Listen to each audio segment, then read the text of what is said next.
Hi dear, welcome to your favorite audiobook channel Wisdom Flicks, How to Read Minds and Persuade Instantly. Want to understand what people are truly thinking? This audiobook teaches you how to read minds through subtle cues and master the art of instant persuasion. You'll learn powerful techniques to build stronger relationships and influence others with ease, whether in business or personal life. These skills will transform the way you communicate. Ready to unlock the secrets of influence? Press play and start your journey today. Introduction: Unlocking the hidden language of the human mind. Imagine walking into a room and immediately sensing who's confident, who's nervous, who's pretending, and who's genuine. Imagine knowing what someone truly feels even when their words say something else. Now, take it a step further. What if you could influence their thoughts and decisions effortlessly, without force or manipulation? That's not magic. That's the powerful blend of mind reading and persuasion. And you're about to learn how to master both. This audiobook is not about psychic powers or supernatural abilities. It's about understanding the science of human behavior so well that it feels like you're reading minds. It's about sharpening your senses to pick up the subtle signals people give off, often without realizing it. And it's about learning to respond in ways that influence people's emotions, thoughts, and actions almost instantly. That we live in a world of constant communication. Every interaction you have, whether with a colleague, a friend, a client, or a stranger, sends messages far beyond the spoken word. Facial expressions, body posture, vocal tone, choice of words, and even silence communicate volumes. Most people miss these cues, but once you learn to observe them, decode them, and respond strategically, your ability to connect, lead, and persuade will skyrocket. This audiobook will teach you three things: how to read people accurately by decoding their body language, voice patterns, microexpressions, and unconscious signals; how to understand what others are really thinking, even when they don't say it out loud; how to persuade others instantly by using proven psychological techniques that influence decisions at the subconscious level. Throughout this journey, you'll uncover hidden tools of influence used by negotiators, salespeople, psychologists, and world leaders. You'll learn the secrets behind powerful first impressions. You'll discover how to become someone who can walk into any room and instantly command respect, not through arrogance, but through authentic, strategic communication. But with great power comes great responsibility. Mind reading and persuasion aren't tricks to deceive or manipulate. They're skills to build deeper understanding, foster connection, and guide others in ways that serve both them and you. When used ethically, these skills can transform relationships, boost confidence, strengthen leadership, and open doors you didn't even know existed. This audiobook is designed to be clear, practical, and immediately useful. Whether you're a student, a professional, a parent, an entrepreneur, or just someone curious about human nature, you will find tools here that apply to your everyday life. You don't need a background in psychology. You don't need to be a natural-born communicator. All you need is a curious mind and the willingness to practice. That we're about to unlock a toolkit that will change the way you see people and the way they respond to you. So, let's begin the journey of mastering the silent language of the mind and using it to influence with impact. Chapter 1: The psychology behind reading minds. Before you can read minds, you must first understand the machinery that produces human thoughts, emotions, and behaviors. No, this isn't about scanning brain waves or predicting the future. It's about learning how people think, and more importantly, why they think the way they do. Human behavior may seem unpredictable on the surface, but underneath, it follows surprisingly consistent psychological patterns. These patterns are shaped by biology, past experiences, cultural influences, and emotional states. The more you understand these factors, the easier it becomes to decode what someone is truly thinking, even when they're not saying it out loud. This chapter will lay the foundation for everything that follows. We'll explore the psychological systems that govern how people make decisions, communicate emotions, and express thoughts, often without realizing it. By the end of this chapter, you'll understand that reading minds is not an act of magic. It's an act of deep observation and psychological insight. Point 1.1: The human brain. A predictable processor at the core of human behavior is the brain, an incredibly powerful, yet pattern-driven organ. Neuroscience shows us that most decisions are not made through logic, but through emotion. In fact, around 90% of our daily decisions are made subconsciously before we're even aware of them. This means that when people speak, act, or react, much of it is being driven by automatic processes. These are responses influenced by fear, desire, memories, and instincts, not always by careful reasoning. For example, if someone avoids eye contact while speaking to you, it might not mean they're lying. It could mean they're nervous, shy, or lack confidence. The trick is not to jump to conclusions, but to understand what drives that behavior at a subconscious level. To read minds effectively, you must train yourself to observe the cause behind the behavior, not just the behavior itself. Point 1.2 The role of cognitive biases. Cognitive biases are mental shortcuts that the brain uses to simplify decision-making. While useful, these shortcuts often distort perception and create predictable patterns in thinking. For example, confirmation bias makes people pay more attention to information that supports what they already believe. Anchoring bias causes people to rely too heavily on the first piece of information they receive. Availability bias makes people judge the likelihood of something based on how easily examples come to mind. Once you recognize these biases in action, you begin to see patterns. You can anticipate how someone might react based on the mental filter they're using at that moment.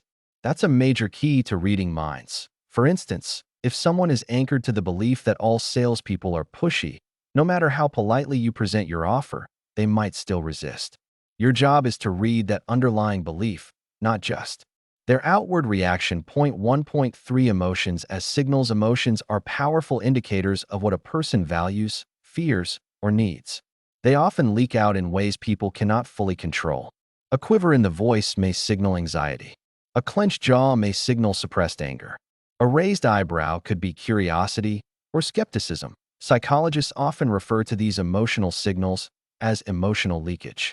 Even when someone tries to hide what they're feeling, the truth often slips out in the form of body language, tone, or microexpressions. To become a skilled mind reader, you must pay attention to these emotional leaks. But more importantly, you must understand what emotion really is: a reaction to a perceived gain or threat. Every human emotion, whether it's joy, fear, pride, or shame, tells you something about the person's internal experience. Read the emotion, and you begin to read the mind. Point 1.4 The layers of communication. Human communication happens in layers. The first layer is what we say. The second is how we say it: tone, pace, and emphasis. The third is what we do while we say it: gestures, posture, eye contact. Most people focus only on the first layer, words. But if you want to read minds, your focus should shift to the second and third layers. These layers are harder to control, which means they're more honest. Let's say someone says, "I'm fine," but their voice is flat, their shoulders are slumped, and they won't meet your eyes. They may believe they're hiding their emotions, but the nonverbal layers betray the truth. A good mind reader doesn't just hear the words, they feel the truth beneath them. This is why therapists, interrogators, and even skilled negotiators focus more on how something is said than what is said. That's where the real story lies. Point 1.5 Pattern recognition. The core skill of mind reading is really about pattern recognition. The more human behavior you observe, the better you get at seeing patterns. With practice, you begin to notice that certain people always rub their neck when they're unsure. That when someone shifts their feet during a conversation, they're thinking about leaving. That certain facial expressions always accompany specific thoughts. These aren't guesses. They're conclusions drawn from repeated observations of how thoughts create physical reactions. Think of it like this. If someone clenches their fists and tightens their jaw every time they're uncomfortable, you'll begin to associate those patterns with that emotional state. Over time, you can spot discomfort in someone else just by recognizing those same signals, even if you've never met them before. This is how mind readers work. They are not guessing. They are noticing, carefully, consistently, and quietly. Point 1.6 Empathy. Your inner superpower. There is one tool more powerful than all others in mind reading, and that is empathy. Empathy is the ability to place yourself in another person's emotional shoes. It's the foundation of understanding others at a deep level. When you combine empathy with observation, you start to feel what others feel. You tune into their emotional state in real time, which allows you to respond in a way that connects instantly. This connection is what makes mind reading powerful, not just in personal relationships, but in persuasion, leadership, and influence. When people feel understood, they lower their defenses. When they feel seen, they listen. And when they trust you, they follow your lead. Final thought for this chapter: mind reading is not about control. It's about connection. It begins by observing more, listening deeper, and approaching every interaction with curiosity instead of judgment. When you understand the psychology behind behavior, you stop reacting to what people say and start responding to what they truly mean. In the chapters that follow, we'll move from the foundation to the framework. You'll learn how to apply these insights in real time, with real people, in real conversations. We'll explore body language, tone, microexpressions, persuasion tools, and powerful communication strategies you can use in everyday life. But always remember, this journey starts here, with the willingness to see beyond the surface. Chapter 2. The Science of First Impressions. You never get a second chance to make a first impression. It's a phrase we've all heard, but few realize just how biologically and psychologically true it is. In less than 7 seconds, people begin forming judgments about you, judgments that are often difficult to reverse. Whether it's your tone of voice, posture, facial expression, or even your scent, the brain rapidly processes cues and determines whether you're trustworthy, confident, likable, or a potential threat. In this chapter, we'll explore why first impressions matter so much, what happens in the brain when we meet someone new, and how you can control the cues you send to shape the impressions you make. And most importantly, we'll uncover how reading others' first impressions can give you insight into what they're really thinking about you. 2.1 Snap judgments. A survival mechanism. The ability to make quick judgments is wired into our evolutionary biology. Early humans had to determine instantly whether a stranger was friend or foe. Those who couldn't make that judgment fast enough often didn't survive. Today, we're no longer in constant danger from wild animals or hostile tribes, but our brains still process first impressions the same way: fast, automatic, and emotionally charged. This process happens in the amygdala, the part of the brain responsible for emotional processing. It evaluates facial expressions, body language, and tone of voice to determine if someone is safe, competent, and socially valuable. What does this mean for you? It means that every time you meet someone, their brain is rapidly analyzing you, whether they know it or not.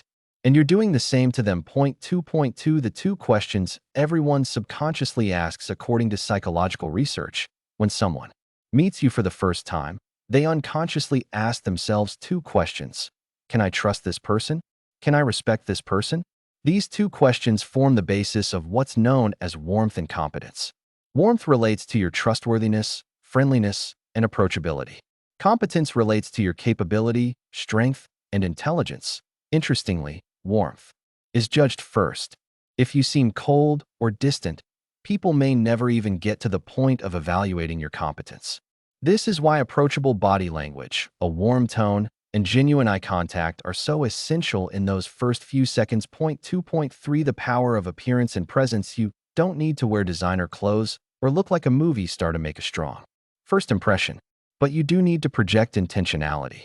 People instantly pick up on how much care and confidence you put into your presence. Simple factors like grooming, posture, and eye contact have a massive impact. Standing tall, maintaining open body language, and making calm, direct eye contact signal confidence and security. A relaxed but firm handshake, a slight forward lean when listening, or even a slight smile at the right moment can shift a person's perception instantly. Remember, the brain is trying to answer those 2 questions. Can I trust and can I respect? Everything you do either adds to or subtracts from those answers. 2.4 Mirror neurons and emotional contagion. There's another fascinating layer to first impressions: mirror neurons. These are specialized neurons in the brain that fire not only when we act, but when we observe someone else acting. In short, they help us mirror the emotions of others. When you approach someone with calm energy and confidence, their brain subconsciously begins to reflect that same calmness back. This is why people often say that emotions are contagious. If you're anxious, others will feel anxious. If you're warm and composed, others will feel safer and more relaxed in your presence. As a result, your emotional state during a first impression isn't just yours, it becomes theirs, too. Mind readers and persuaders use this to their advantage.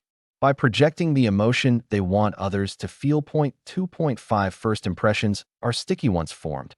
First impressions are surprisingly resistant to change. This phenomenon is known as the primacy effect. People tend to remember the first thing they see or hear more vividly than what follows. If your first impression signals arrogance, dishonesty, or discomfort, it may take several interactions to undo that image, even if your later behavior contradicts it. Conversely, a powerful first impression builds momentum. It shapes how others interpret your words, actions, and even your intentions moving forward. This is especially important in professional environments. A job interview, a sales pitch, a presentation, a first date, these are all high-stakes moments where impressions matter most. Understanding the science behind these first few seconds can give you a major edge. 2.6 Reading others during a first impression while shaping your own impression is essential. A true mind reader also learns to analyze the first impression someone is making on you. How someone enters a room, shakes your hand, or holds eye contact speaks volumes about their confidence, intent, and emotional state. Ask yourself, are they making strong or timid eye contact? Is their voice steady or shaky? Are their shoulders open or hunched? Are their hands calm or fidgeting? Each of these signals gives you data. You're not reading minds in the mystical sense. You're collecting clues that tell you how they're feeling, what they might be thinking, and how to guide the interaction. For example, if someone avoids eye contact and keeps their body turned slightly away, it may indicate discomfort or lack of trust. This gives you a chance to adjust your approach, perhaps by softening your tone, asking a personal question, or validating their viewpoint to build rapport. 2.7 Managing your own first impressions. To make the most of this knowledge, you must also learn to manage your own impressions intentionally. This doesn't mean faking confidence or pretending to be someone you're not. It means aligning your external signals with your internal intentions. Here's a quick checklist for shaping a strong first impression. Posture. Stand tall with your shoulders back. Eye contact. Hold calm, steady eye contact without staring. Voice. Speak clearly and with warmth. Avoid rushing. Smile. A genuine, brief smile goes a long way. Hands. Keep them visible and relaxed. Avoid hiding them or fidgeting. Presence. Focus on the moment. Be fully engaged. When you enter a room with calm confidence, people sense it. When you look at someone with warmth and speak with clarity, they open up. And when you observe them deeply, they feel seen, perhaps for the first time in a long time. Final thought for this chapter: first impressions are not accidents. They are messages, and every message you send shapes how people see you and how they respond to you. Mastering the science of first impressions is the first major step toward reading minds and persuading with ease. When you learn to control the signals you project and interpret those coming toward you, you stop guessing and start guiding every interaction. Chapter 3. Decoding body language. Words can lie, but the body rarely does. Every second of every conversation, your body is speaking, even when your mouth is silent. It gestures, signals, and reacts in ways you often don't even notice. In fact, over 70% of human communication is nonverbal. That means if you're only listening to words, you're missing the majority of the message. In this chapter, we will uncover the hidden messages written into posture, gestures, facial expressions, eye movement, and subtle movements. You'll learn how to interpret the unspoken language of the body and use it as a window into the human mind. This is where the true art of reading minds begins. 3.1 Why body language matters. The human body is constantly broadcasting emotional states, intentions, and subconscious reactions. This happens automatically and often without the person's awareness. This means body language offers something precious: honesty. Think of body language as the emotional leak of the mind. A forced smile might hide anxiety, but clenched fists or tense shoulders can betray it. When you learn to read these signs, you stop hearing just the story people tell. You start understanding the story they're really living. Imagine you're interviewing someone. They say they're confident about the project, but their eyes flick toward the door, their feet shift nervously, and they touch their neck repeatedly. Their words say yes, but their body screams hesitation. That's where real insight lies. Point 3.2 Open versus closed body language. One of the first things to observe in any interaction is whether someone's body language is open or closed. Open body language includes arms relaxed and uncrossed, palms visible, legs uncrossed or relaxed, eye contact maintained, torso facing directly toward you. These signals suggest confidence, comfort, and willingness to engage. It often means the person feels safe or interested. Closed body language, on the other hand, includes crossed arms, clenched fists, legs tightly crossed, shoulders hunched, body angled away from you. These may indicate defensiveness, discomfort, or disinterest. It doesn't always mean hostility. It may be nervousness, insecurity, or simply the need for space. But once you learn to read these cues, you can adjust your approach and make others feel more at ease, an essential skill in persuasion. Point 3.3 The language of the hands. Hands are powerful communicators. They are extensions of our emotions, often revealing more than words do. Clenched fists, stress, frustration, or readiness for conflict. Touching the face or neck, insecurity, self-soothing, or discomfort. Open palms, honesty, openness, and non-aggression. Fidgeting fingers, anxiety or impatience. Steepling fingers, confidence or authority, often seen in leaders or experts. That if someone is speaking with their hands open and visible, it's a sign they're being honest or trying to build rapport. Hidden or fidgeting hands may signal hesitation or concealment. Watch the hands, and you'll often uncover the speaker's emotional truth. Point 3.4 Eyes. The gateway to truth. They say the eyes are the windows to the soul. In communication, they're certainly windows to the mind. Eye contact communicates trust, attention, and honesty. But too much can feel aggressive, and too little can suggest deception or insecurity. Here's what to observe. Frequent blinking may indicate stress or nervousness.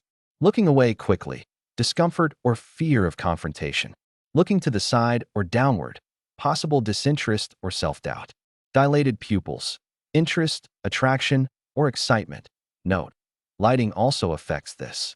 Squinting, suspicion, or critical thinking. That what's most important isn't a single gesture, it's the pattern. Does the person hold eye contact normally and suddenly look away when asked something personal? That shift matters. Reading minds through eye movement is less about catching lies and more about noticing changes in emotional state. Point 3.5 Posture. How people reveal their confidence. Posture tells you about a person's sense of power or vulnerability, often within seconds. Confident posture. Upright, with shoulders back, chin lifted, chest open, balanced stance. This posture says, I'm secure. I'm in control. Defensive or insecure posture. Slouched shoulders, drooping head, collapsed chest, crossed legs or arms. These postures indicate stress, discomfort, or a need for protection. In conversations where persuasion matters, like negotiations, interviews, or personal discussions, reading posture allows you to adjust your strategy. Do they need reassurance? Do they feel intimidated? Should you soften your tone? When posture shifts, so does the direction of the conversation. Point 3.6 Microexpressions. The flicker of hidden emotions. Microexpressions are rapid, involuntary facial expressions that last less than a second. They occur when a person is trying to suppress or conceal an emotion, but it leaks through anyway. The 7 universal microexpressions include happiness, sadness, anger, disgust, fear, surprise, contempt. For example, someone might smile at you while expressing contempt in a flash of a curled lip. You may feel something's off, but not know why. That's the microexpression working beneath your conscious awareness. Train yourself to watch for these fleeting expressions, especially during emotionally charged moments. They often reveal the truth behind polite smiles or neutral words. Point 3.7 Congruence. When words and body disagree, the most critical thing to watch for in body language is congruence. Whether the words and body match. That if someone says, I'm excited to be here, but their arms are crossed, their voice is flat, and they avoid eye contact, you know something's off. The mind sends mixed messages, and people feel the disconnect even if they can't explain it. A skilled mind reader pays attention to this dissonance. When body and words don't align, the body usually tells the truth, Use congruence to guide your own communication too. Want to build trust? Make sure your tone, posture, gestures, and facial expressions all reinforce your message. Point 3.8 Reading body language and context. Body language is powerful, but it's not always universal. Culture, environment, and personality all influence how people express themselves. Crossed arms might mean discomfort in one situation, but simply comfort or habit in another. A lack of eye contact might signal shyness, not deception. Always read body language in context. What's happening in the moment? Is the behavior consistent or unusual for the person? Are there multiple signals pointing to the same emotion? Never judge on a single gesture. Look for clusters of signals. 3 signs of nervousness tell you far more than one fleeting fidget. Final thought for this chapter: body language is the most honest language we speak. Once you learn to interpret it, you'll start seeing what others feel long before they say it. You'll notice when someone is hiding something, when they're seeking approval, or when they're secretly excited but afraid to show it. You'll see nervous hands, fake smiles, distracted eyes, and know exactly how to respond. This ability doesn't just make you persuasive, it makes you powerfully human. It allows you to connect at a deeper level and guide conversations with insight, compassion, and intention. In the next chapter, we'll move beyond the physical and into the power of the voice, tone, rhythm, and verbal cues that reveal thoughts before words are even finished. Let's continue. Chapter 4. Verbal Cues and Voice Tonality. You probably heard the saying, "It's not what you say, it's how you say it." There's a deep truth behind those words. In everyday communication, we focus heavily on the content of what people say, the literal words. But a skilled communicator knows that verbal cues and vocal tone often carry far more meaning than the words themselves. How someone speaks reveals what they feel, what they fear, and even what they might be hiding. The tone, rhythm, pitch, pace, and choice of words all work together like a psychological fingerprint. Learn to read it, and you'll begin to hear the truth beneath every conversation. In this chapter, we explore how the human voice becomes a mirror of the mind and how you can use it to detect confidence, hesitation, deception, and emotion in others. Even more importantly, you'll learn how to use your own voice as a tool of persuasion, to influence, to connect, and to lead. Point 4.1 The voice as an emotional barometer. Your voice changes depending on how you feel. When you're excited, it lifts. When you're nervous, it trembles. When you're angry, it sharpens. These changes are often involuntary. The brain sends signals to the body, and the voice becomes a carrier of emotional truth. Listeners may not consciously notice these shifts, but they feel them. A shaky tone creates discomfort. A smooth tone builds trust. A confident voice draws attention. A flat voice disconnects. To truly understand someone, listen not just to what they say, but how their voice carries their words. Point 4.2 Key elements of voice tonality. To read minds through the voice, pay close attention to the following elements. 1. Pitch. Pitch refers to how high or low a voice sounds. High-pitched voices may signal nervousness, uncertainty, or excitement. Lower-pitched voices often convey calm, authority, or seriousness. A sudden rise in pitch can indicate stress or defensiveness. Point 2. Pace. How quickly someone speaks reveals their mental state. Fast speech can reflect nervousness, anxiety, or excitement. Slow speech might signal hesitation, thoughtfulness, or sadness. Watch for shifts. If someone suddenly speeds up or slows down, something has changed in their thought process. Point 3. Volume. Loud voices can command attention, but may also indicate aggression or insecurity if overused. Soft voices can signal calmness or submission, but too soft, and it may suggest fear, lack of confidence, or reluctance. Point 4. Tone. Tone reveals attitude. A sarcastic tone sounds different from a sincere one. A warm tone builds connection. A cold tone creates distance.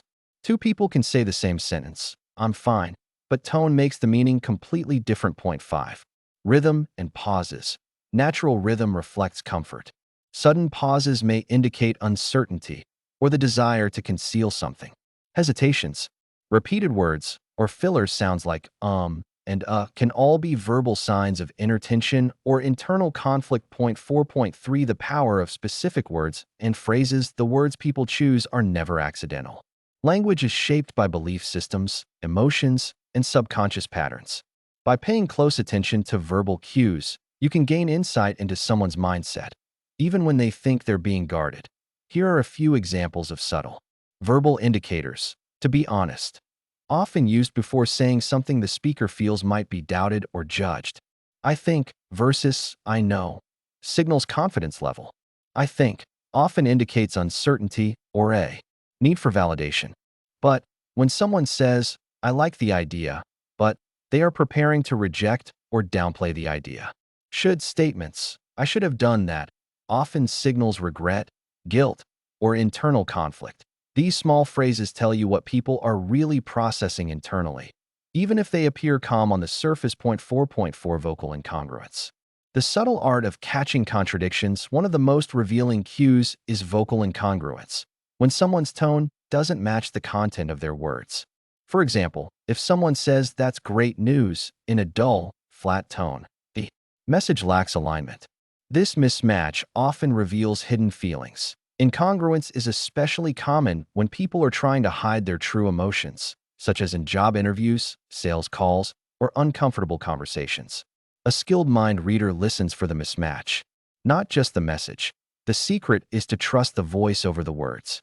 When tone and speech pattern don't match the message, the voice is usually telling the truth. 4.5 Using your own voice to influence others. Understanding vocal patterns is one thing. Using your own voice as a tool of persuasion is where your power begins. Here's how to use your voice intentionally. Lower your tone to convey confidence and credibility. Speak slowly and clearly when making important points. This helps the listener absorb and remember.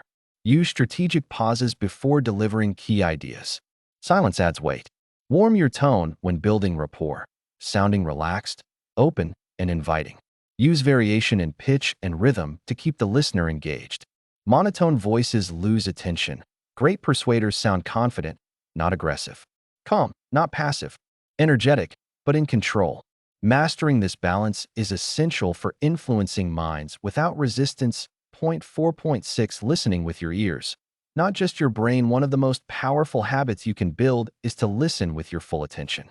Not just to words, not just to facts, but to the emotional rhythm beneath them. When someone speaks, ask yourself, what emotion do I hear in their tone? Are they rushing or hesitating? Are they choosing words carefully or speaking freely? Do their vocal patterns shift during certain topics? These questions tune your ears to patterns, and patterns are the key to mind reading. 4.7 Real-life application. Spotting tension and truth in conversation. Let's say you're negotiating a deal, and the other person says, I'm comfortable with that price, but you hear a faint rise in pitch, followed by a pause, and then a nervous cough. That's a red flag. Their words say yes, but their voice says no. By spotting the contradiction, you can respond with empathy. If anything feels off about this, we can talk through it. By acknowledging their emotional truth, you build trust, and trust increases your persuasive power. This isn't manipulation. It's awareness. It's using your perception to connect more deeply and lead conversations with subtle authority. Final thought for this chapter: your voice is your second face. It reveals what you feel, think, and believe.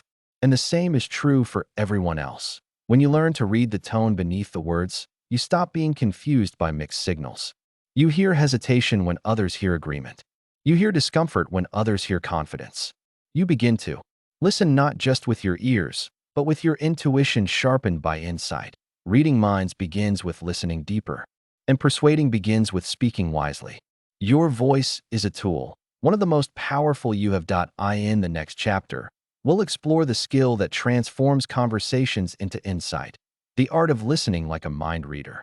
You'll learn how silence, attention, and emotional presence can unlock the thoughts people don't even realize they're revealing. Let's continue. Chapter 5. The art of listening like a mind reader. Imagine having the power to understand someone deeply, so deeply that you can anticipate their needs, feelings, and thoughts before they even say a word. That power doesn't come from speaking more. It comes from listening better. True mind reading isn't about developing psychic abilities. It's about developing radical attentiveness. Listening like a mind reader is a skill, a learnable, powerful tool that enhances your relationships, influence, and emotional intelligence. This chapter explores how to master active, empathetic, and intuitive listening, enabling you to uncover what others are really saying, even when they're silent. Point 1. Why most people don't really listen in everyday conversations. Most people listen with the intent to reply, not to understand. We're often preparing our next statement or mentally debating the speaker rather than truly absorbing their words. This creates a barrier to connection. Mind readers do the opposite. They listen with their full attention, body, mind, and presence. They create space for the speaker to reveal more. And in that space, truth emerges. Key reasons why people fail to listen deeply. They assume they already know what the speaker is going to say. They listen selectively for confirmation of their beliefs. They're distracted by internal dialogue or external noise. They fear silence and feel the urge to fill it. Read minds. You must move beyond these habits and embrace true, intentional listening. Point 2. Active listening. The first layer of mind reading. Active listening is the practice of fully concentrating, understanding, responding, and remembering what is being said. It's the foundation of mind reading. Here's how to implement it. Make eye contact. It shows you're fully present. Remove distractions. Silence your phone. Pause your internal monologue and focus. Use minimal encouragers. Phrases like I, see, go on, and nodding encourage the speaker to open up. Paraphrase to confirm.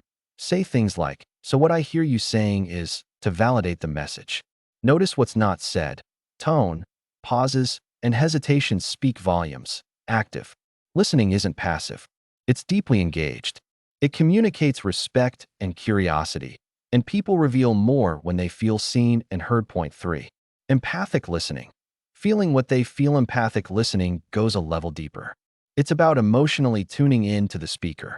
It's not just understanding the words. They're feeling their emotions with you. This creates an invisible thread of connection, which allows you to read beneath the surface. Practicing empathic listening. Mirror emotions. If the speaker is sad, soften your tone.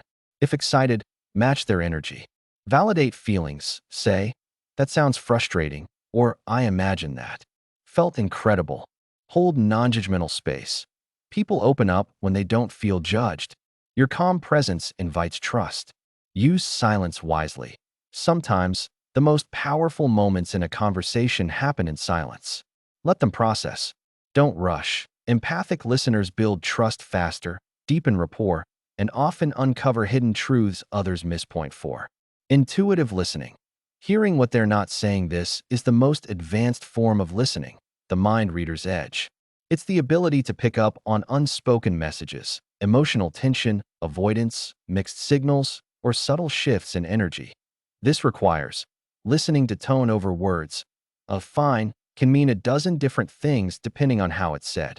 Noticing discomfort. Do they fidget, avoid eye contact, or speak faster when touching on certain topics? Sensing energy changes. Did their body tighten when you mentioned a name? Did their enthusiasm drop when discussing a decision? Interpreting contradictions. If their words say yes, but their tone or posture says no, you've uncovered internal conflict. You don't always have to call it out. But by noticing it, you gather key insights into their true thoughts and motivations. Point 5. The power of echoing and pacing to establish subconscious rapport and gain deeper access to someone's mind. You can use a technique called pacing and leading, a method borrowed from hypnosis and NLP, neuro-linguistic programming. Here's how. It works. Pacing. Match the person's language, tone, rhythm, and energy. This makes them feel safe and seen. Echoing. Use their keywords or phrases in your responses. It signals deep understanding and strengthens connection. Leading. Once rapport is built, subtly guide the conversation toward a desired insight, behavior, or outcome. When people feel you're in sync with them, they're more likely to open up and accept your suggestions. Point 6. Listening for emotional keywords. Certain words carry emotional weight. When someone says, I feel stuck, I'm overwhelmed, or I just need a break, they're revealing much more than they realized. As a mind reader, listen for values words, fairness, freedom, control, respect. These signal core beliefs. Pain words, stuck, drained, rejected, left out. These point to unresolved emotions. Desire words, I wish, I want, if only. These reveal hidden goals. Each keyword is a doorway into the speaker's mental and emotional world. Follow them with curiosity, not judgment. Point 7. Becoming a mirror, not a judge. When you listen without trying to fix, advise, or control the conversation, you become a mirror for the speaker. They see themselves more clearly through you. This mirroring effect builds trust and emotional safety, encourages the speaker to share more, helps people uncover their own truths, makes you a powerful presence in any room. Mind readers don't need to speak much. Their silence, paired with deep listening, invites the kind of authenticity most people rarely experience. Point 8. Practical exercises to improve listening. Silent observation. Spend a day practicing 90% listening and 10% speaking. Focus on tone, body, language, and emotional undercurrents. Conversation journaling. After an interaction, journal what was said, what was unsaid, and what you sensed emotionally. Echo practice. In your next conversation, try echoing key words the other person uses. Notice how they respond. Emotion labeling. Practice identifying the emotion behind the words. They said they're tired, but do they really feel overwhelmed, bored, or sad? The more you train yourself to listen this way, the more accurate your insights become. Final thoughts. The listener has the power in a world full of noise. The one who listens deeply holds the advantage. Mind reading isn't magic, it's mastery of attention. When you listen without an agenda, you become a magnet for truth. People reveal themselves to you, not because you pry, but because you invite them to be fully human. The art of listening is the heart of influence. Learn it, practice it, and you'll never struggle to connect, persuade, or understand others again. Chapter 6. Microexpressions. The truth beneath the mask. Imagine a moment of silence when someone says, "I'm fine," but their face betrays a flicker of something else, maybe fear, anger, or sadness. That fleeting expression, gone in less than a second, is what we call a microexpression. It's a glimpse into the truth that words often conceal. Microexpressions are the spontaneous, involuntary facial expressions that occur when someone tries to hide or repress their true emotions. They happen so fast, lasting only about 1/25th of a second, that most people miss them. But those who learn to catch them gain a powerful edge in reading others' true feelings, even when those emotions are deliberately concealed. What are microexpressions? Microexpressions are universal. No matter your culture, language, or background, humans display the same core facial expressions for key emotions. According to psychologist Paul Ekman, there are 7 basic microexpressions. Happiness, sadness, fear, anger, disgust, surprise, contempt. These emotions are hardwired into the human brain. Even if someone tries to appear calm or indifferent, a microexpression might briefly leak their true emotion before they regain control. This makes microexpressions incredibly useful for reading the minds of others, not through magic, but through observation and emotional intelligence. Why do microexpressions matter? They matter because people don't always say what they truly feel. In conversations, negotiations, interviews, or relationships, understanding what someone really feels versus what they say can help you navigate the interaction with clarity and power. When you can detect discomfort, deceit, hesitation, or enthusiasm instantly, you can respond in a way that builds trust or shifts influence. Microexpressions offer this window into emotional truth. The science behind it, the face, is connected directly to the brain through the cranial nerves. These nerves are so fast and automatic that facial muscles often react to emotions before the conscious brain has time to mask them. When someone feels a strong emotion, the facial muscles respond instantly. But when someone attempts to conceal that emotion, perhaps out of politeness, fear, or manipulation, a microexpression often slips through. The result is a split-second flash that reveals what's actually going on inside. People who can read microexpressions are essentially tapping into these brain-to-face leaks. Breaking down the 7 microexpressions, let's explore each one in a bit more detail. 1. Happiness signs. Genuine smile, crow's feet, wrinkles around the eyes, raised cheeks, relaxed eyebrows. Insight. A true smile involves the whole face. If it's only the mouth moving, it might be a social smile rather than genuine joy. Point 2. Sadness signs. Drooping upper eyelids, downturned lips, Inner eyebrows raised and drawn together. Insight, often accompanied by lowered head or avoiding eye contact. This expression is harder to fake convincingly. Point 3. Fear signs, eyes wide open, eyebrows raised and drawn together, mouth slightly open. Insight, fear microexpressions can signal uncertainty, lack of confidence, or hidden anxiety, especially in high-pressure environments. Point 4. Anger signs, brows lowered and drawn together, glaring eyes, lips pressed tightly, nostrils flaring. Insight, anger can appear in brief flashes, especially when someone tries to stay calm in conflict. Detecting it early can help you de-escalate a situation. Point 5. Disgust signs, nose wrinkled, upper lip raised, eyes narrowed. Insight, disgust isn't just about physical repulsion. It can also indicate moral or emotional disapproval. It's especially important in persuasion and public speaking. Point 6. Surprise signs, raised eyebrows, wide eyes, mouth open. Insight, surprise is the briefest of emotions. It quickly shifts into another emotion, fear, joy, or confusion. Spotting surprise helps you track emotional transitions. Point 7. Contempt signs, one corner of the mouth raised slightly, asymmetrical. Expression, insight, contempt is subtle but powerful. It signals disrespect or superiority. In relationships or negotiations, detecting contempt is vital to reading power dynamics. Training yourself to see the invisible at first. Microexpressions can be incredibly hard to spot, but with practice, your brain becomes faster at detecting them. Here's how to train yourself. Watch silent videos of interviews or reality shows and try to read emotional shifts. Use online tools or apps designed to teach microexpression recognition with slow-motion playback. Pause conversations in real life, mentally, of course, to replay what you just saw. Focus on the eyes and mouth, as these are the most expressive areas of the face. The more you observe, the sharper your intuition becomes. Eventually, you'll develop what feels like emotional radar, noticing things most people miss. Using microexpression reading in real life. Let's apply this to common real-world scenarios. In a job interview, you ask a candidate, "Are you confident in leading a team?" They smile and say yes, but you catch a flicker of fear in their eyes. That microexpression could reveal insecurity. Now you know to probe deeper. During a sales pitch, you present your product's pricing. The client nods politely, but a microexpression of disgust flashes across their face. That moment reveals resistance. You may need to adjust your framing. In personal relationships, a loved one says, "I'm not upset," yet a quick expression of sadness crosses their face. That moment tells you more than their words ever could.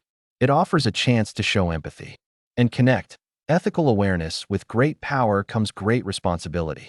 Reading microexpressions is not a tool for manipulation. It's a skill for understanding. It should be used to enhance communication, deepen trust, and strengthen human connection. Don't use it to exploit.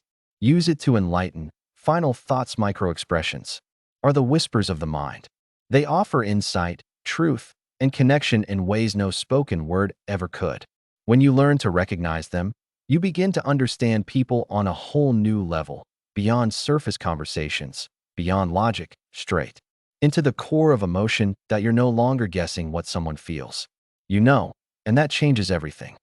Chapter 7. Cognitive biases and mental shortcuts. If you've ever wondered why people make decisions that seem irrational or act in ways that contradict logic, you're not alone. The human brain, remarkable as it is, doesn't always operate on pure reason.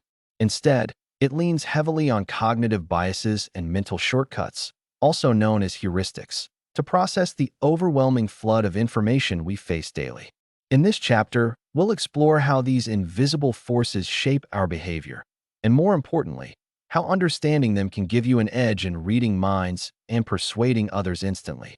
What are cognitive biases? Cognitive biases are systematic errors in thinking that influence how we perceive the world, remember events, make decisions, and interact with others.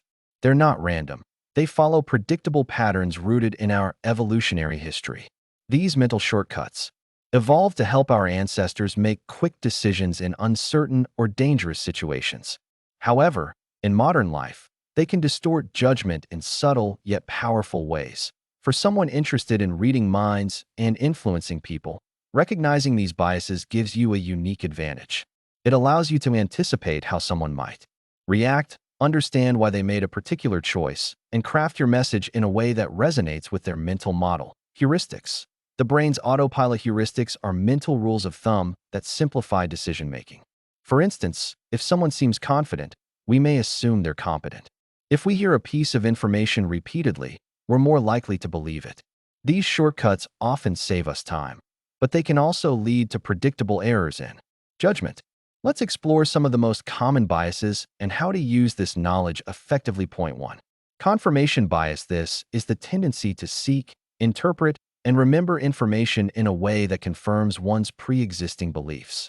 Once people form an opinion, they selectively notice and trust information that supports it, while dismissing conflicting evidence. How to use it. If you want to persuade someone, start by affirming what they already believe. Align your message with their worldview before gradually introducing new perspectives. This makes them more receptive to change. Point 2. Anchoring bias. This bias occurs when people rely too heavily on the first piece of information they receive, the anchor, when making decisions. Even irrelevant anchors can influence our judgment. How to use it. In negotiation or persuasion, set the initial tone. If you're suggesting a price, time frame, or idea, present it first. That first impression acts as a psychological reference point, making anything afterward seem relative. Point 3. The halo effect. The halo effect is when our overall impression of someone, often based on one characteristic, like appearance or confidence, influences how we perceive their character or abilities. How to use it. If you present yourself with authority, charisma, or kindness early on, people are more likely to view everything else you say in a positive light. Likewise, if you highlight one powerful trait in someone else, like their loyalty or honesty, others may perceive them more favorably overall. Point 4. The availability heuristic. This is the tendency to judge the likelihood of events based on how easily examples come to mind. If something is vivid, recent, or emotionally charged, we assume it's more common or likely than it really is. How to use it. Use vivid stories or emotionally powerful examples when persuading others. People are more likely to remember and be swayed by a compelling anecdote than raw data. Point 5. The reciprocity bias. This bias is rooted in the social norm of returning favors. When someone does something for us, we feel compelled to return the gesture. How to use it. Offer value first, whether that's kindness, useful information, or a small favor. The other person will feel an unconscious urge to reciprocate, which can pave the way for agreement or persuasion. Point 6. The framing effect. The way information is presented or framed can significantly affect decisions. People react differently to the same data depending on whether it's framed in terms of loss or gain. How to use it. If you're trying to motivate someone, highlight the potential gains if they take action or the potential losses if they don't. For instance, if you adopt this strategy, you could gain 5 new clients versus, if you don't, you could lose 5 potential clients. 7. The bandwagon effect. People tend to do or believe things because many others do. The popularity of an idea gives it perceived validity. How to use it. Show social proof. Mention how many others have agreed, signed up, benefited, or supported your point. It creates a sense of safety in numbers. Point 8. The Dunning-Kruger effect. This cognitive bias describes how people with low ability at a task often overestimate their ability, while experts tend to underestimate theirs. How to use it.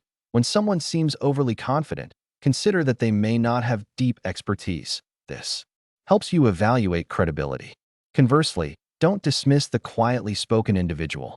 They might possess deeper insight than they reveal. Point 9. The sunk cost fallacy. People tend to stick with a decision because they've already invested time, money, or effort into it, even when it's no longer rational. How to use it. You can gently encourage people to change direction by acknowledging their effort while reframing the decision as forward-looking. Your investment wasn't wasted. It helped you get this far. Now let's build on that with a smarter step forward. Why this matters in mind reading and persuasion. Understanding biases helps you decode human behavior in real time. When someone hesitates, agrees too quickly, or argues emotionally, there's often a bias driving that reaction. By spotting it, you're not just reacting to what they say, You're tuning into why they're saying it. This insight gives you the ability to predict how someone will respond before they even speak. Reframe your message in a way that resonates with their mental shortcuts. Avoid triggering resistance by speaking in a language their brain is wired to accept. Reading between the lines, what makes cognitive biases fascinating is how they operate under the surface. People rarely realize they're being influenced by them, which gives you the power to guide conversations with subtlety and precision. When used ethically, this knowledge enhances your ability to create harmony, solve problems, and help others. Make better decisions. In the next chapter, we'll build on this foundation by exploring the ancient but powerful triad of persuasion, ethos, logos, and pathos, and how to wield them to shape decisions instantly. Chapter 8. Persuasion Foundations, Ethos, Logos, Pathos. Persuasion isn't about manipulation. It's about connection, clarity, and credibility. At the heart of every powerful persuasive message, whether in a conversation, negotiation, or public speech, are three timeless elements rooted in classical rhetoric: ethos, logos, and pathos. These concepts, originally defined by Aristotle over 2,000 years ago, remain essential because they speak directly to how humans respond to influence. In this chapter, we'll break down these three pillars, see how they work in the real world, and explore how to weave them into your communication naturally, so your words resonate, your presence inspires trust, and your ideas move people to act. What are ethos, logos, and pathos? Let's begin by defining each one. Ethos is your credibility. It answers the question, why should I trust you? Logos is your logic and reasoning. It answers, does this make sense? Is it backed by facts? Pathos is your emotional appeal. It asks, how does this make me feel?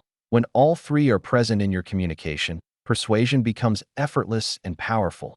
Ethos, the power of credibility. People are more likely to listen to someone they trust. That trust can come from authority, experience, integrity, or presence. Ethos is not just about telling people your credentials. It's about demonstrating character. How to build ethos instantly. Show, don't tell. Instead of saying, I'm an expert, share a quick story that illustrates your experience. Use confident language. Speak with clarity and calm authority. Avoid filler words like or I think. Dress and act the part. First impressions matter. Your appearance and demeanor should align with the message you're delivering.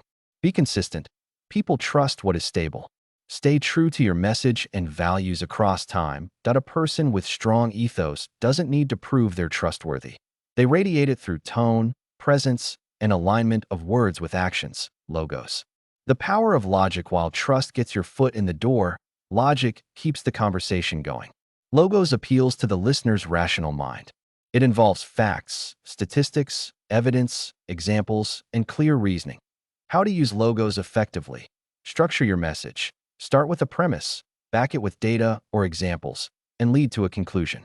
Avoid logical fallacies. These include slippery slopes, false dilemmas, or appeals to ignorance. Weak logic weakens your influence. Use analogies. Comparing complex ideas to familiar ones helps people grasp your point faster. Simplify without dumbing down. Keep the language clear, even if the concept is complex. Whether you're persuading someone to invest, vote, or change a habit, your message must make logical sense. Pathos, the power of emotion. Humans are emotional creatures. We decide first based on feeling and justify it later with logic. Pathos taps into the listener's hopes, fears, desires, and values. Ways to evoke pathos in your communication. Tell stories.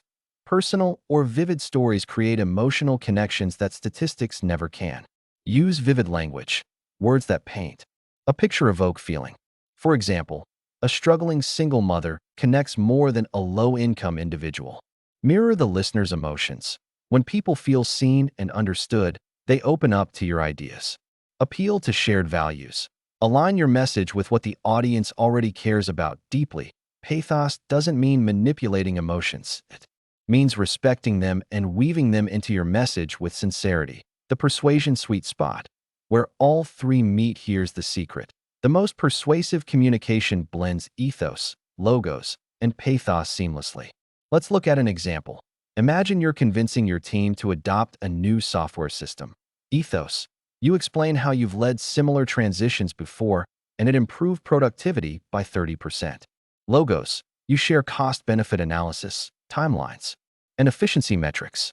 Pathos. You tell a story about how the current system frustrated a team member to the point of burnout and how the new system will restore balance and ease. With all three in place, your audience is far more likely to feel confident, convinced, and inspired to act. Real-life application sales. Top salespeople don't just pitch products. They earn trust, ethos, explain benefits clearly, logos, and understand their customers' pain points, pathos. Job interviews. You highlight your experience, ethos, explain how you solve problems, logos, and share your passion or mission, pathos. Relationships. Persuading a partner or friend isn't about winning an argument. It's about being heard, being fair, and showing empathy. Practice exercise. Ethos, logos, pathos in 3 sentences. Choose a topic you're passionate about. Now, practice writing one sentence that emphasizes each persuasive pillar. Ethos. After coaching over 300 clients, I've learned the patterns that hold people back. Logos. According to recent studies, people who journal regularly experience a 25% increase in mental clarity. Pathos. I still remember the crushing anxiety of not knowing what to do next. I don't want you to go through that. This type of framework makes your message feel well-rounded, human, and compelling. Final thoughts. Persuasion is not a trick. It's an art of alignment. When your character, logic, and empathy are in sync, people feel it. They listen. They engage. And more often than not, they say yes.in the next chapter. We'll move from persuasion foundations to fast, actionable techniques. Power moves you can use to persuade instantly, whether you're at a coffee shop, in a meeting, or presenting to a room full of strangers. That you've now built the foundation. Let's build on it. Chapter 9. Instant persuasion techniques you can use today. By now, you've learned the fundamentals of reading minds, understanding emotions, and mastering the foundations of persuasion. But theory alone isn't enough. Real power comes from actionable techniques. Simple yet effective strategies you can apply immediately to influence conversations and outcomes. In this chapter, we'll explore practical, easy-to-apply persuasion techniques you can use today, whether you're negotiating a deal, motivating a team, or simply trying to get your point across with clarity and impact. Point 1. The power of mirroring. Mirroring is one of the fastest ways to build rapport and create subconscious connection. It involves subtly copying the other person's body language, tone, or speech patterns. Why it works. Humans are wired to like those who are similar to us. Mirroring triggers feelings of familiarity and trust. How to use it. Match the other person's posture or gestures. If they lean forward, you lean forward. Mirror their speaking pace and volume. Use similar phrases or words they use. Important. Keep it subtle. Overdoing mirroring can feel fake or mocking. Point 2. The power of the pause. Silence is a secret weapon in persuasion. After you make a point or ask a question, pause. Why it works. People feel a natural urge to fill silence, often revealing more than they intended. How to use it. After stating a key idea, count to 3 silently before continuing. After asking a question, resist the urge to speak and listen attentively. Use pauses to emphasize important points. Point 3. Use because to unlock compliance. Research shows people are more likely to agree to requests when given a reason, even if the reason isn't very strong. Why it works. The word because signals justification, satisfying a mental need for reasons. How to use it. Can I borrow your notes because I missed class yesterday? Please let me finish because this will help clarify things. Even. A simple reason boosts compliance dramatically. Point 4. Ask open-ended questions. Open-ended questions invite people to talk, express themselves, and feel heard. They also give you more insight into their thinking. Why it works. People like to share their opinions and feel valued. How to use it. Instead of "Do you like this idea?" ask "What do you think about this idea?" Use questions that begin with how, what, or why. Open questions build rapport and uncover hidden motivations. Point 5. Leverage social proof. People tend to follow the crowd or do what others approve of. Why it works. Social proof creates safety and legitimacy. How to use it. Mention how many others have agreed or benefited. Use testimonials, success stories, or examples. Over 90% of our customers reported increased satisfaction. 6. Frame choices positively. How you present options influences decisions. Why it works. Positive framing makes an option more appealing. How to use it. Instead of "do you want to avoid losing money," say "do you want to protect your investment?" Highlight gains rather than losses. Point 7. Use the foot in the door technique. Start with a small request that's easy to agree to, then follow with a larger request. Why it works. Agreeing to a small ask makes people more likely to agree to bigger ones later. How to use it. Could you spare just 5 minutes to hear about this? Followed by, would you like to sign up now? 8. Make it personal. People respond better to messages tailored to them. Why it works.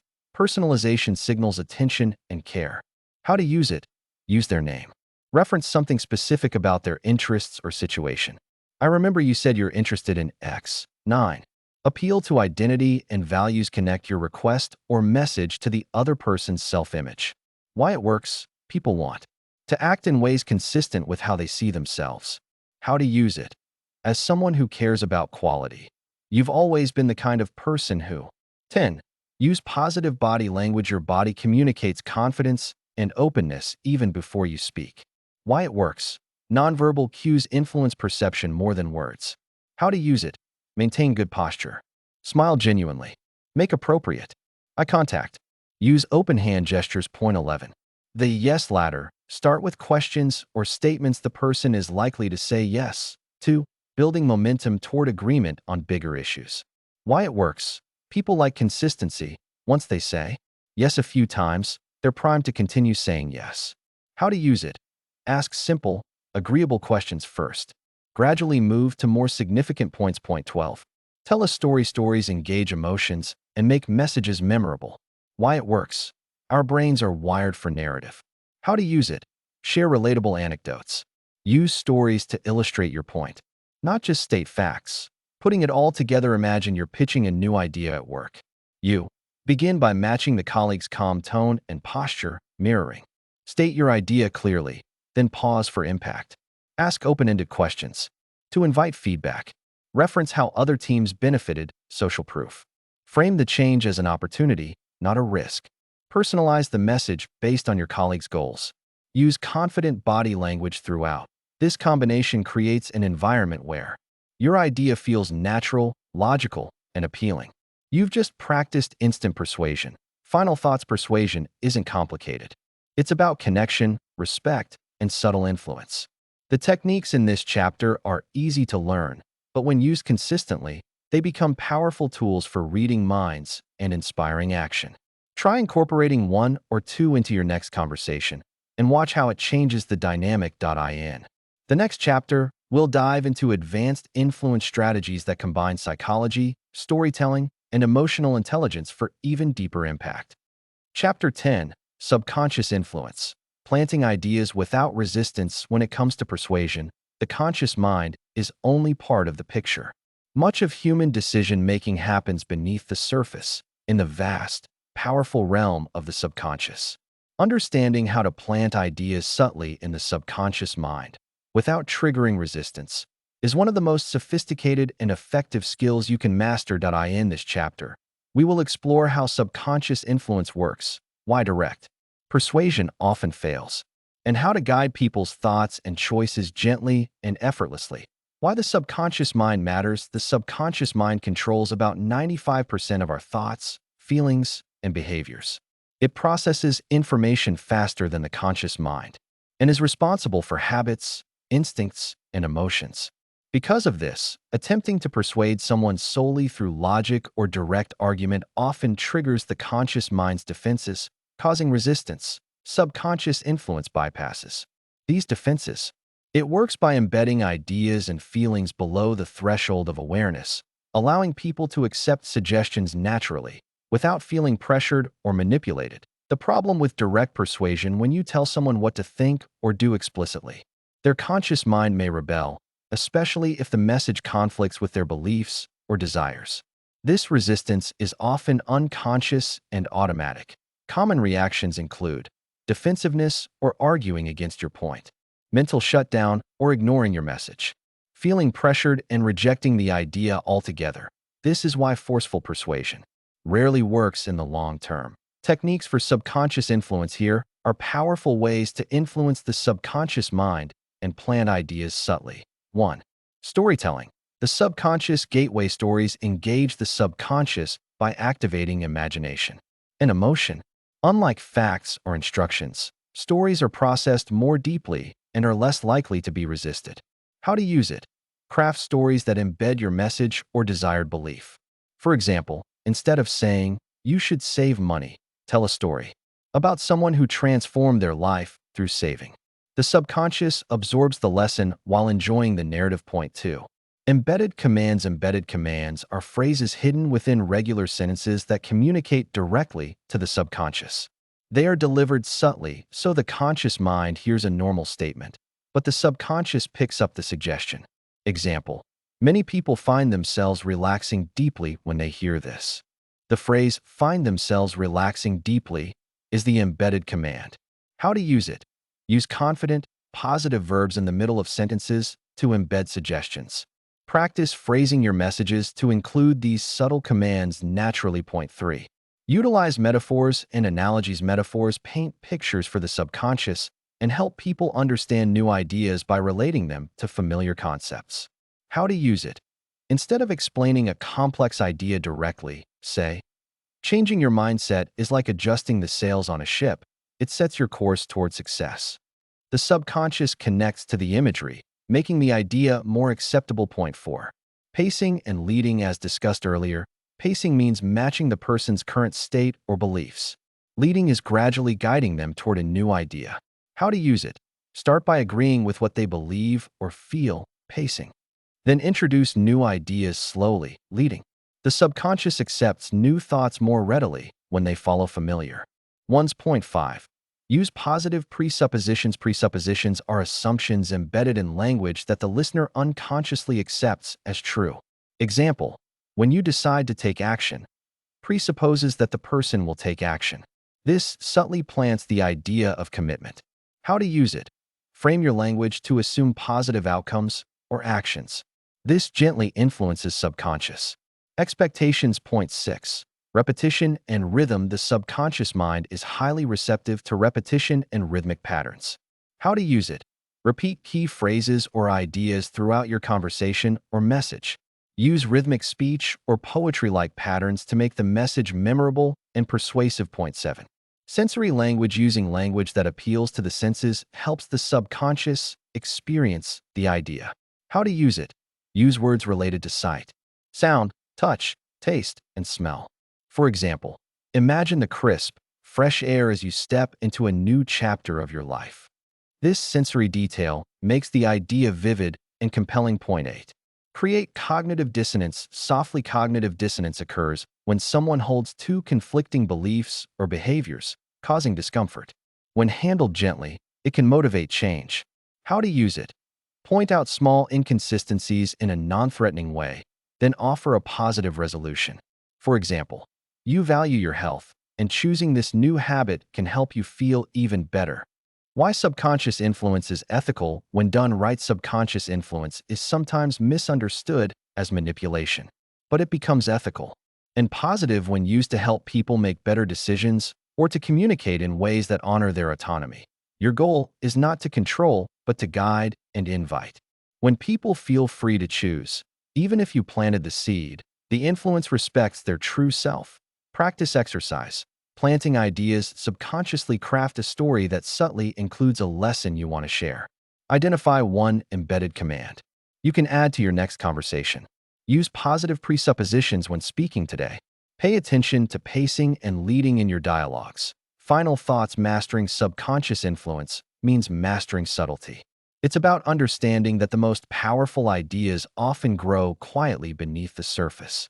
When you learn to plant those ideas gently, through stories, language patterns, and empathy, you become a true master of persuasion. People will feel that your influence is natural and welcome, not forced or intrusive. That's the hallmark of lasting, authentic persuasion. Chapter 11. Mind reading in relationships, business, and negotiation. Understanding the thoughts and feelings of others. The essence of mind reading. is a powerful skill that transforms how we connect, communicate, and succeed across all areas of life.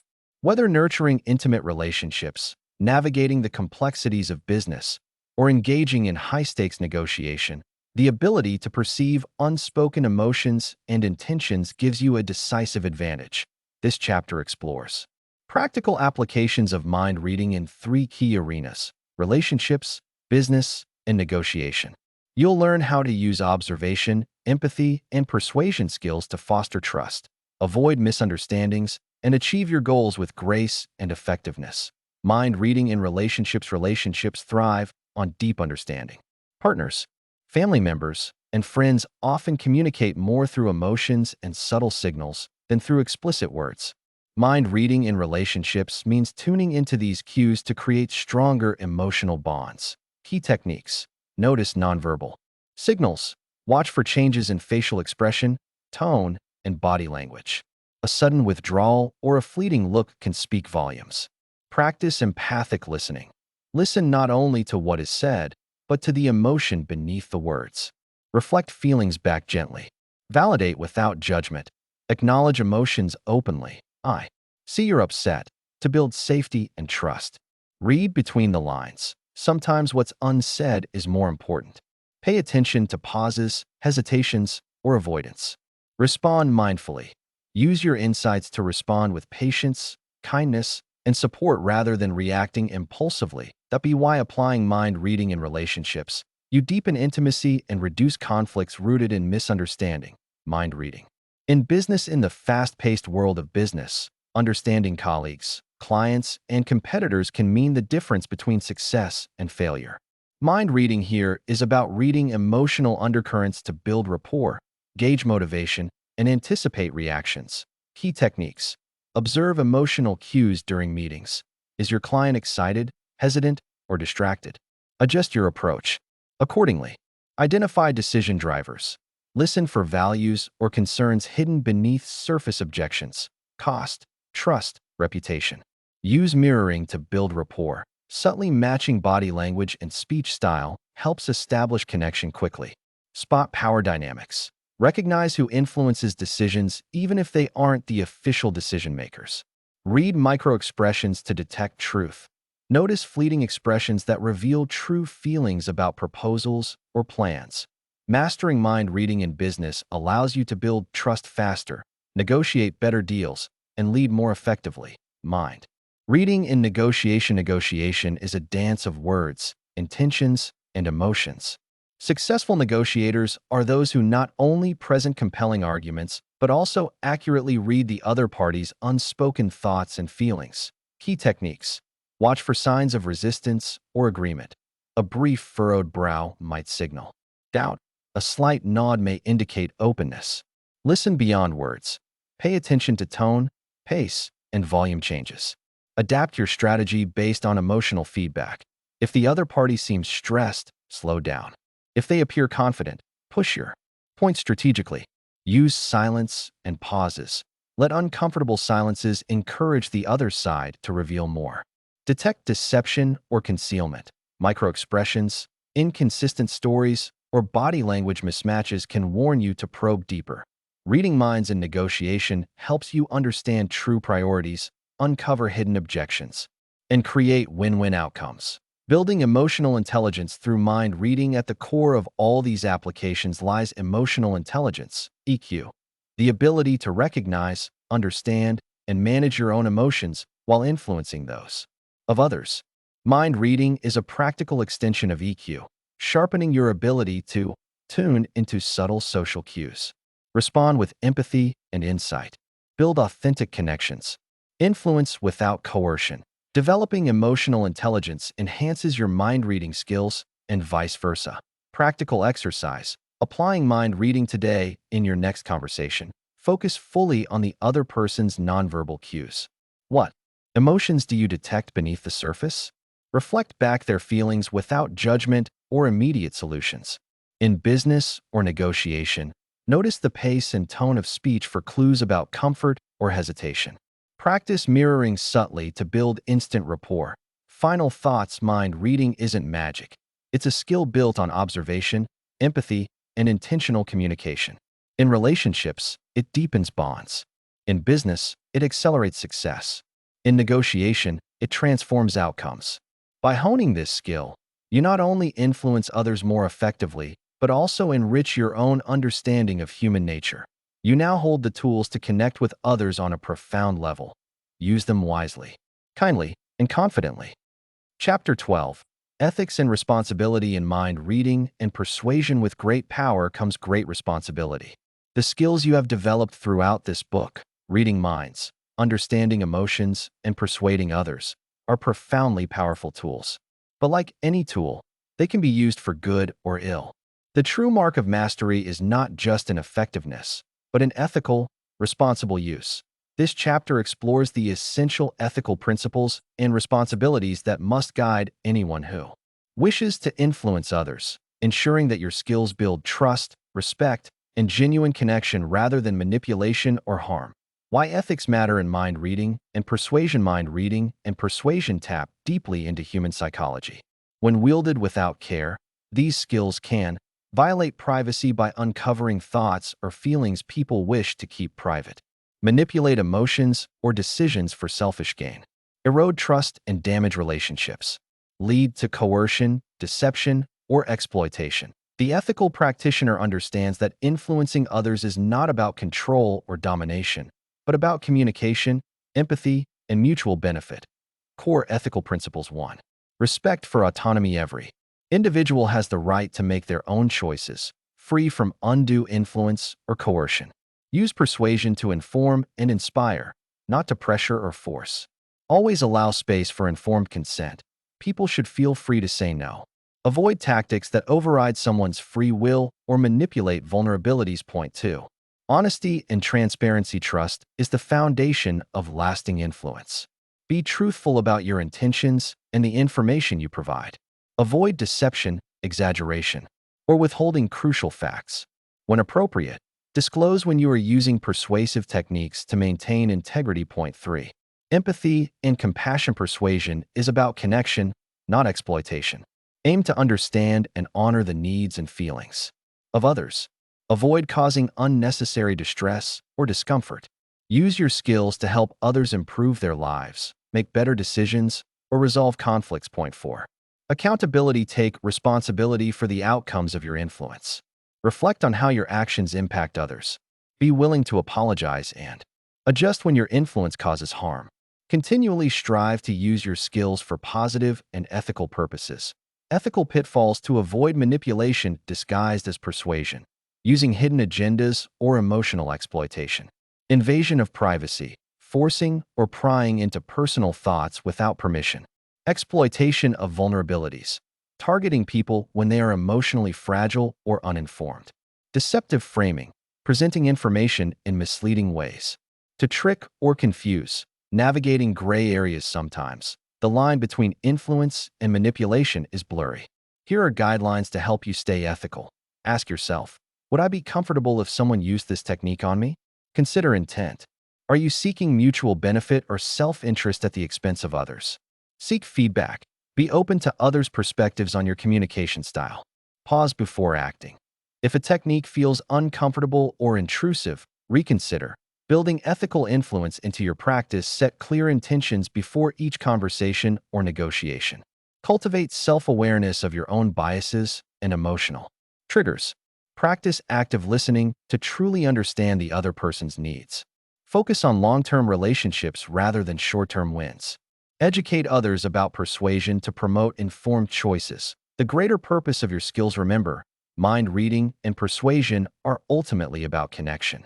When used responsibly, they build bridges between people, resolve conflicts peacefully, empower others to grow and succeed, foster understanding across differences. By committing to ethical practice, you transform these skills from mere tactics into a force for good. Final thoughts. Ethics and responsibility are the compass that keep your mind reading and persuasion skills on the right path. The trust and respect you build through honest, compassionate influence will multiply your effectiveness and create meaningful, lasting impact. Master these principles, and you will not only change minds, you will touch hearts. Final words. Influence with integrity as we come to the close of this journey into the fascinating world of mind reading and persuasion. It's essential to pause and reflect on what you have learned, not just as techniques or tools, but as a way of being. Influence is not simply about getting others to say yes.